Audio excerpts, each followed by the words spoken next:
Hello everyone, welcome to my channel no history diary. इस वीडियो में हम इंडियन कॉन्स्टिट्यूशन के part 1 union and its territory के आर्टिकल 3 को डिटेल में पढ़ेंगे। तो चलिए शुरू करते हैं। दोस्तों, आज की इस वीडियो को हमने बहुत ही सिस्टमेटिक तरीके से डिज़ाइन किया है ताकि आपके आर्टिकल 3 का एक एक कॉन्सेप्ट क्रिस्टल क्लियर हो जाए। आज हम कवर करने वाले हैं सबसे पहले आर्टिकल 3 का एग्जैक्ट मतलब और इसके अंदर आने वाली 5 कोर पावर्स। फिर हम देखेंगे इसका step by step law making process, यानी प्रेसिडेंट, स्टेट असेंबली और पार्लियामेंट का क्या रोल होता है इसमें। इसके बाद हम दो सबसे इम्पोर्टेंट कॉन्स्टिट्यूशनल अमेंडमेंट एक्ट्स की बात करेंगे। First one is fifth amendment act 1955 and second one is 18th amendment act 1966। Last but not the least topic is law के स्टूडेंट और कॉम्पिटिटिव एग्जाम के लिए सबसे ज़रूरी है सुप्रीम कोर्ट के दो लैंडमार्क केसेस। पहला है Babulal Parate 1960 and री-वेरुवरी union case 1960। तो चलिए बिना किसी देरी के शुरू करते हैं हमारे पहले टॉपिक से। Article 3 formation of new states and alteration of areas, boundaries और नेम्स ऑफ एग्जिस्टिंग स्टेट्स। मतलब इंडियन कॉन्स्टिट्यूशन का आर्टिकल 3 हमारी पार्लियामेंट को यह पावर देता है कि वो इंडिया के अंदर नए स्टेट्स बना सके और एग्जिस्टिंग स्टेट्स मतलब जो स्टेट्स मौजूद हैं उनकी एरियाज, बाउंड्रीज और नाम बदल सके। अगर इसको सिंपल और वन लाइन में समझे तो इसका मतलब है कि पार्लियामेंट इंडिया का इंटरनल मैप जब चाहे तब बदल सकता है। सबसे पहले आता है क्लॉज ए। यह पार्लियामेंट को नया स्टेट बनाने की ताकत देता है। यह 3 तरीके से हो सकता है। पहला, किसी बड़े स्टेट के टुकड़े करके एक नया स्टेट बना देना, जैसे एमपी से छत्तीसगढ़ अलग हुआ। दूसरा, दो अलग अलग स्टेट्स को आपस में जोड़ देना। और तीसरा, किसी यूनियन टेरिटरी को किसी स्टेट के साथ मिलाकर एक नया स्टेट खड़ा कर देना। क्लॉज बी, अगर पार्लियामेंट को लगता है कि किसी स्टेट का एरिया या उसकी ज़मीन बढ़ानी चाहिए तो इस क्लॉज का यूज़ किया जाता है। इसके तहत किसी भी दूसरी टेरिटरी की ज़मीन को किसी स्टेट के साथ जोड़कर उस स्टेट का ज्योग्राफिकल एरिया बड़ा किया जा सकता है। फिर आता है क्लॉज सी, जो क्लॉज बी का बिल्कुल उल्टा है। इसके तहत पार्लियामेंट किसी भी स्टेट की ज़मीन को कम कर सकती है, यानी उस स्टेट का एरिया छोटा कर सकती है। लेकिन ध्यान रहे, ये छोटी की गई ज़मीन देश के अंदर की किसी और स्टेट को दी जाएगी, किसी फॉरेन कंट्री को नहीं। Clause D, alter the boundaries of any state, जो बाउंड्री लाइन को बढ़ाने की पावर देता है। अगर दो पड़ोसी स्टेट्स के बीच हुए बॉर्डर को लेकर कोई विवाद है या एडमिनिस्ट्रेशन चलाने के लिए ज़रूरी है तो पार्लियामेंट बिना स्टेट्स की मर्जी के उनके बीच की बॉर्डर लाइन को आगे पीछे शिफ्ट या रिड्रॉ कर सकती है। Clause E, alter the name of any state. आखिरी है क्लॉज ई, जो नाम बदलने की ताकत देता है। अगर किसी स्टेट का पुराना नाम बदल कर नया नाम रखा हो तो पार्लियामेंट सिंपल मेजॉरिटी से ऐसा कर सकती है। जैसे हमने देखा, उत्तरांचल का नाम बदलकर उत्तराखंड किया गया और उड़ीसा का नाम बदलकर उड़ीसा किया गया। The law making process, presidential prior sanction, state assembly consultation, parliamentary supremacy and final इलेक्टमेंट।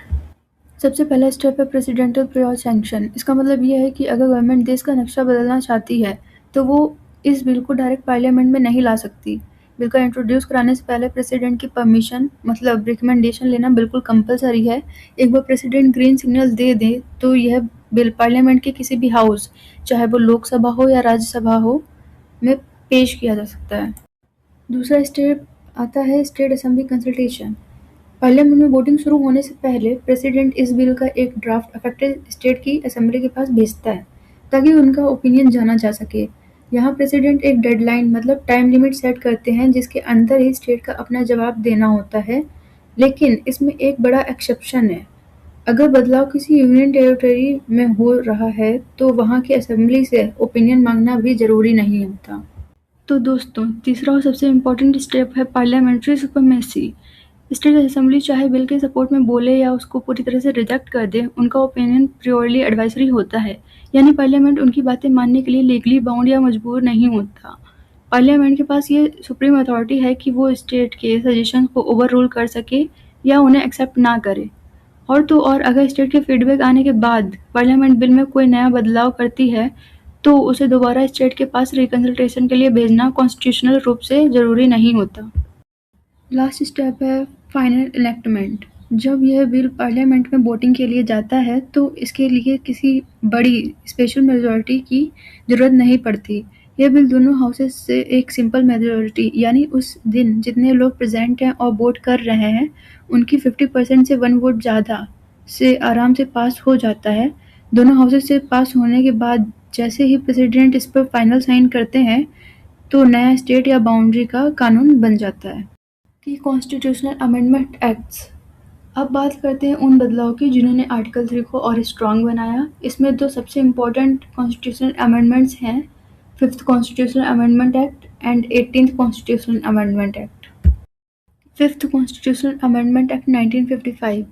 पहले क्या होता था कि जब प्रेसिडेंट किसी स्टेट से उनका ओपिनियन मांगते थे तो स्टेट असेंबलीज बहुत ज़्यादा टाइम लगा देती थी जिससे प्रोसेस लटक जाता था। इसलिए 1955 में 5th अमेंडमेंट लाया गया। इससे प्रेसिडेंट को यह पावर मिली कि वो स्टेट के लिए एक टाइमलाइन सेट कर सकें। अगर स्टेट उस फिक्स टाइम में जवाब नहीं देती तो पार्लियामेंट उनका इंतजार किए बिना आगे बढ़ सकती है।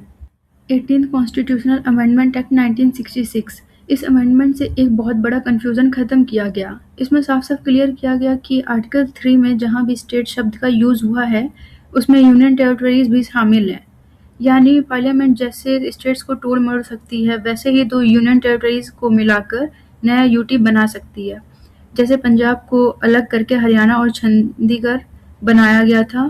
बस ट्विस्ट ये है कि यूटी के मामले में उनकी असेंबली से ओपिनियन मांगना भी जरूरी नहीं है। Landmark supreme court judgments. Article 3 को पूरी तरह से समझने के लिए सुप्रीम कोर्ट के दो बड़े जजमेंट्स को जानना बहुत ज़रूरी है। First one is Babulal Parate 1960 and second one is रिबोरी union case 1960। Babulal Parate case 1960। इस केस में सवाल उठता है कि अगर स्टेट असेंबली बिल पर अपने कुछ सुझाव मतलब रिकमेंडेशंस देती है तो क्या पार्लियामेंट उन्हें मानने के लिए मजबूर है? सुप्रीम कोर्ट ने साफ कह दिया, नहीं, बिल्कुल भी नहीं।